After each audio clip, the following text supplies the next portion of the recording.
In this video, we are going to show you how to cancel your Manus AI subscription on mobile or PC. So it's practically the same when it comes to canceling your subscription, or as they call it, downgrading it to the free version, because there is a free version for this AI app. So all you need to do is you need to log into your Manus AI account. So once you are here, you want to go look at your upper right corner and hover your mouse on your profile icon, and here you want to either click on upgrade or account. It's the same thing. We're going to do the account, right?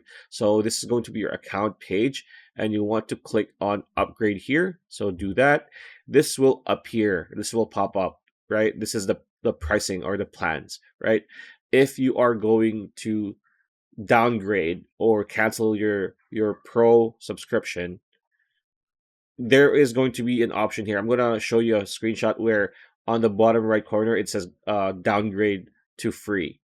And all you need to do is click on that and follow the process. It's very straightforward. Make sure you actually cancel it, because sometimes these services, even though you click, they're not going to do it for some weird reason that happens. That happens to Google Pay, that happens to Google subscription, so on and so forth. So make sure you do that, you double check, and you'll be able to just use the free version for free, of course. So pretty much it. That's a video. Hope you liked it. Like, comment, share, subscribe, ring that bell icon. I'll see you on the next video.